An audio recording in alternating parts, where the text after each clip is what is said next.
The story. The true story of Thao Wessuwan, the giant who holds the keys to hell and the god of wealth. In a world filled with darkness and light, there is a deity standing between heaven and hell who is feared by both gods and giants. That is Thao Wessuwan, the guardian god of the north, who holds the keys to hell and bestows fortune upon his devotees. Today, we will take you back to his origins, from the guardian giant of the underground world to the wealthy one who gives fortune of heaven above. This story will change your view of Thao Wessuwan. Among the guardian deities of the four directions, there is only one whom all demons and spirits fear. He who wields the staff of Dharma, who defeats demons and protects the virtuous from the clutches of the devil. Thao Wessuwan, the god of wealth and prosperity, the ruler of all giants and demons, and one of the four protectors of Buddhism. But behind this powerful giant's body lies a story far more profound than one can imagine. From the long history of the time of Kassapa Buddha to the time of Gautama Buddha, he was not just the god of wealth, but he was also the one who maintains the balance of the world between good and evil. Legend says Thao Wessuwan was originally a wealthy man named Kuvera, or Kuvera the Brahmin. He was not born of noble birth, but possessed a brilliant intellect and diligence in his pursuit of a living. The young man Kuvera founded a large sugarcane mill. His mill rapidly prospered because the sugarcane juice has a pure, sweet, and fragrant taste.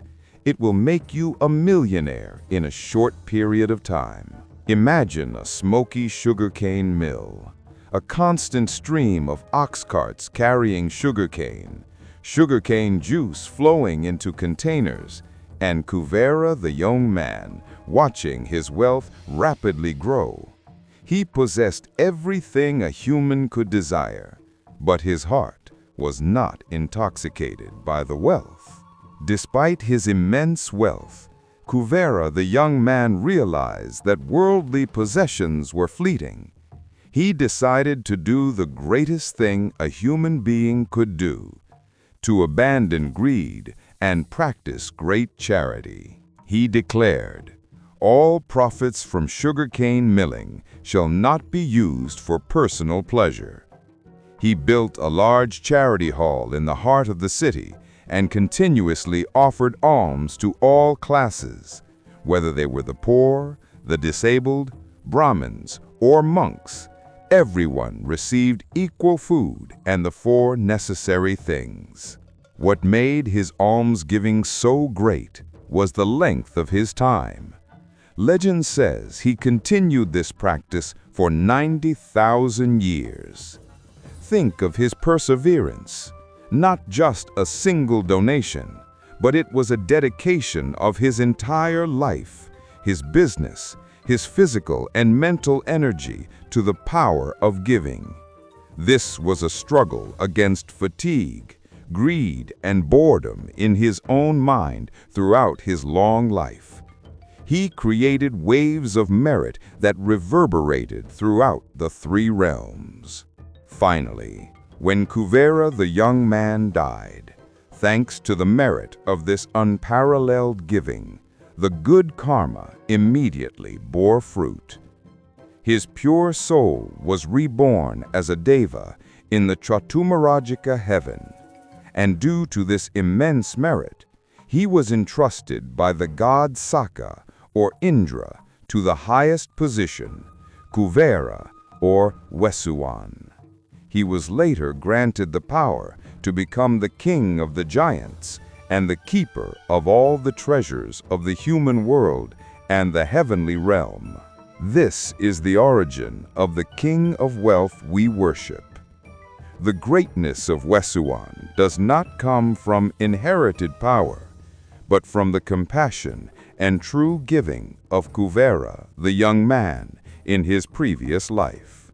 From a man who gave alms on earth to a king who oversaw all treasures and demons, when the waves of merit from his 90,000 years of almsgiving shook the heavens, Saka, or Indra, issued a proclamation appointing him as the new deity. This marked the moment when Kuvera received his highest honor as the guardian of the north and lord of all demons. His journey to immortality was complete. When Kuvera died, his pure body was reborn in the Chatumarajika heaven, the heaven closest to the human world. Saka, or Indra, the chief of the deities in the Davadungsa heaven, the second heaven, knew with his divine intuition the great generosity of Kuvera in his previous life. Saka, without delay, has appointed you to one of the most important positions in the universe. He was given the new name Kuvera in Hindu mythology, or Wessuwan in Buddhism. This name means one whose fame is heard in all directions, or one who has great wealth. Wessuwan is considered one of the 4 great kings, also known as the Shatulokapala. Wessuwan is assigned to oversee the northern direction of the universe and the human world. The other 3 are Dataratha in the east, Virulhak in the south, and Virupaksha in the west. The duties of the Shatulokapala are to protect the human world, preserve Buddhism, and prevent demons and evil from harming those who practice Dharma. In some legends, Wessuwan and the 4 great kings are believed to guard the entrances and exits of the Chatumarajika heaven. In addition to their role as protections of the world, Thao Wessuwan is also bestowed with the power of being the supreme king over another kind of being. He is the ruler of all giants. Giants here are not necessarily demons, but rather a powerful inhuman being who resides in forests, mountains, and caves. With this power, he can command, control, and subdue all ghosts, demons, and evil spirits. This is the origin of the belief that worshipping Thao Wessuwan effectively protects against ghosts and evil spirits. Most importantly, he is the guardian of all treasures hidden on earth and in heaven. All wealth is concentrated under his care. The transformation from the benevolent young man, Kuvera, to the great Thao Wessuwan is a beautiful story, demonstrating that true power and lasting wealth do not come from clinging, but from true sacrifice. Conflicting bloodlines, Thao Wessuwan and Ravana.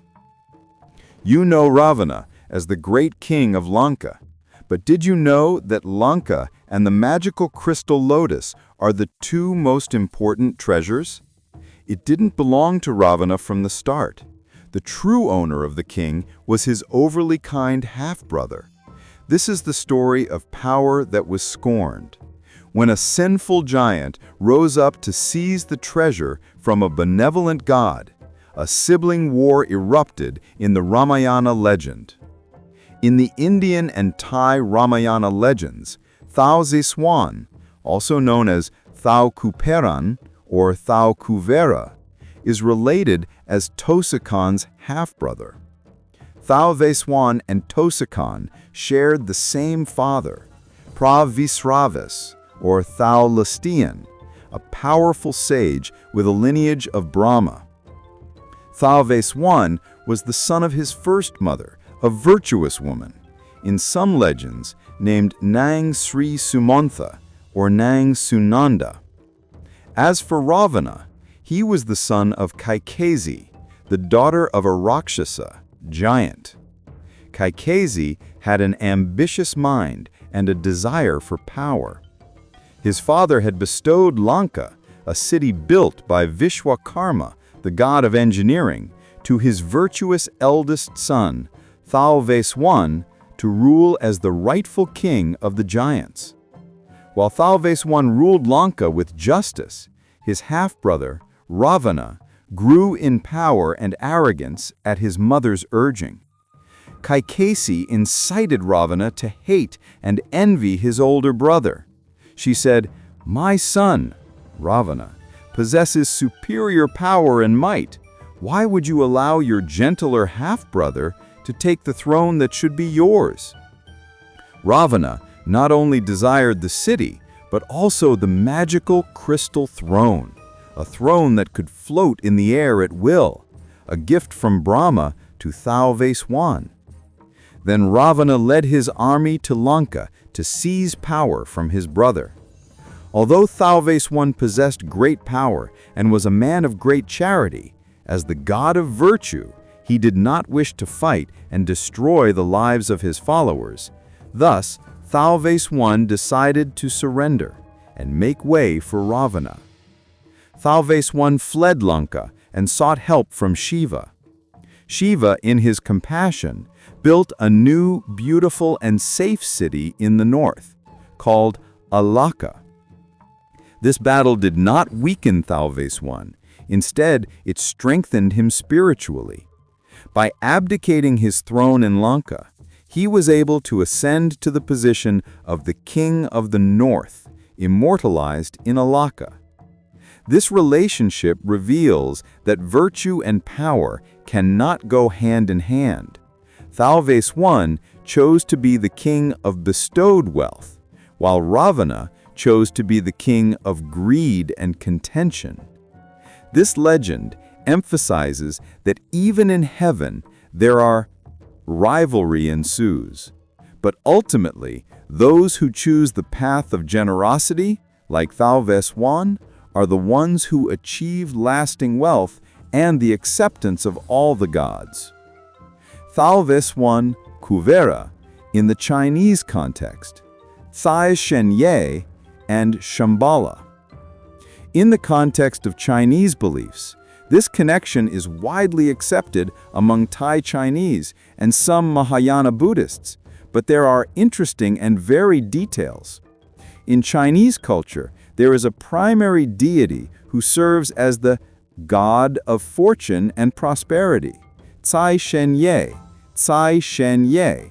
Although Cai Shenye's origins vary across regions and eras, both in practice and religion, it is believed that the two deities share the same functions and roots, or at least are subordinate to each other.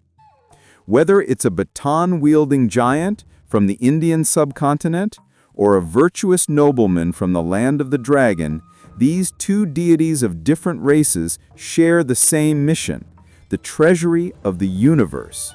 This reveals a remarkable connection.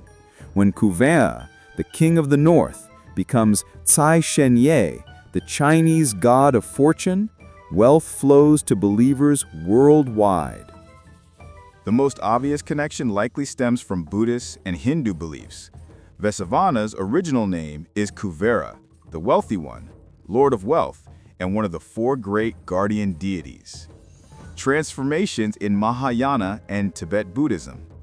In Mahayana and Vajrayana Buddhism, Tibet, Kuvera is revered as Jambala, or Vashravana, the same name as Vessavana.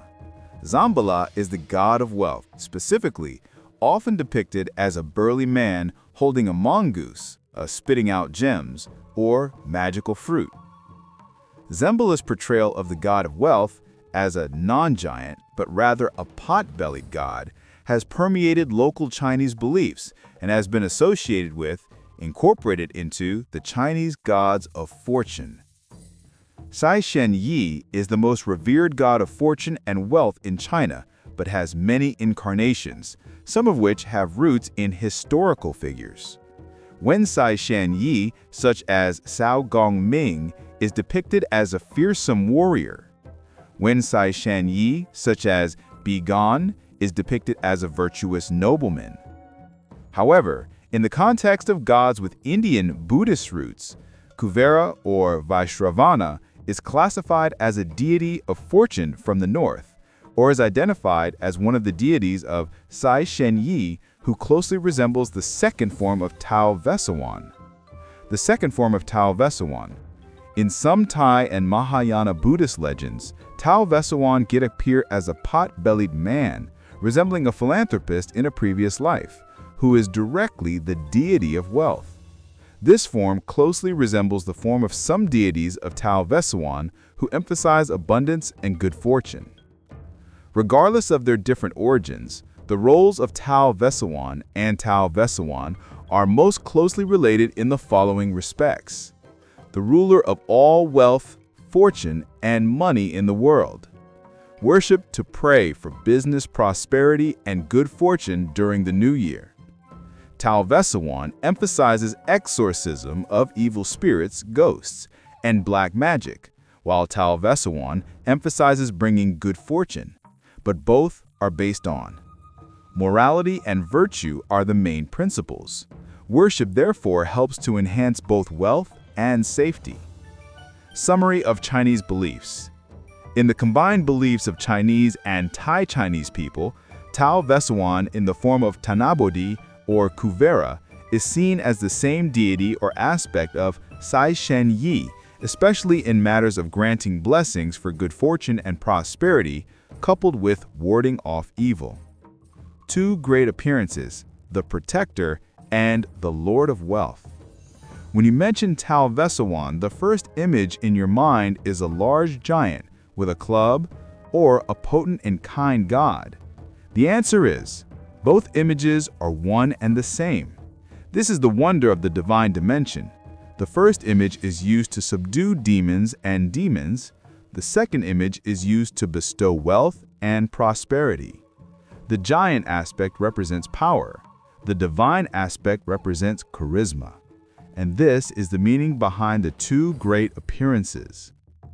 Yuk the Protector, Katumarjarika. This is the familiar and wildly worshipped image today, associated with the position of Chatulokaban, the ruler of the first level of heaven. Physical characteristics. The body often appears as that of a giant or a fearsome demon. Skin color can be green, black, or white, according to the scriptures. Clothing, warriors and powerful garb. Weapons, a long club, cactus, or a mace in the hand, a weapon used to subdue evil and inauspicious things. Role and meaning. This appearance emphasizes the role of a guard and suppressor with the power to exorcise evil spirits, and black magic. Protection. Worship to pray for safety, escaping danger, and warding off obstacles. In ancient times, this giant statue was often erected in front of temples or entrances to ward off evil spirits. Appearance 2. God of Wealth, Thanabodhi. This appearance is directly linked to his previous life as Kuvera, a young man who performed great acts of charity, and is consistent with the beliefs of many cultures, such as Zambala or Sai Shen Yi. Body often appears as a person with a plump, pot-bellied appearance, like a millionaire. Skin color or dress is often golden or dressed in luxurious deity-like attire. Weapons/symbols often include holding bags of money, gold, gems, or a mongoose that spits out gems. Lord of Wealth. This appearance emphasizes the role of the giver of wealth and the Lord of Treasures.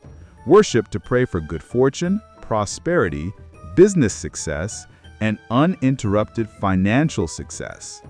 This appearance conveys a more peaceful and kind feeling than the first appearance. The difference between these two appearances demonstrates the perfection of Thao Wessuwan, encompassing both the worldly and spiritual dimensions. If life is riddled with misfortune, ghosts, or obstacles, worship him as a giant holding a baton to allow him to use his power to control. If life is stable, but you want to enhance your wealth and prosperity, worship him as the god of wealth to grant you wealth blessings.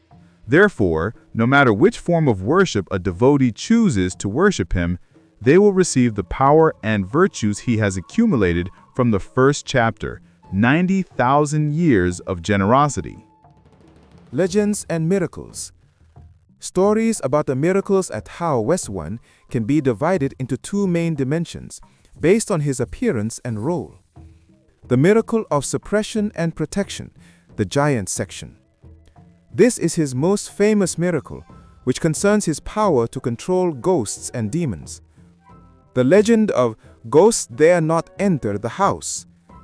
In ancient times, it was believed that any house facing the disturbance of evil spirits or black magic would often have a Thao Wessuwan amulet placed at the front door. It was believed that all ghosts feared the power of Thao Wessuwan, the king in command over them. When an evil spirit or the perpetrator of black magic approached the house, they would see the shadow of a giant holding a baton standing in front of the door. This makes them afraid to approach and cause harm. This miracle guarantees the safety of the occupants. Protection while traveling. It is said that when travelers in the forest or those traveling at night often invoke his power. Experienced people say that those who carry the image of Thao Wessuwan feel a strong protective power. If they have to stay overnight in a secluded area, the area around them automatically becomes a magical zone. This prevents dangerous animals and ghosts from approaching. Some people claim to have seen a red light or a faint shadow appear to ward off danger when danger approaches. This miracle emphasizes that he is not only a protector, but also a watcher of human actions. Now that we understand the history and great power of Thao Wessuwan, it is most important to know the correct and auspicious way to worship him to fully receive his blessings for safety and good fortune.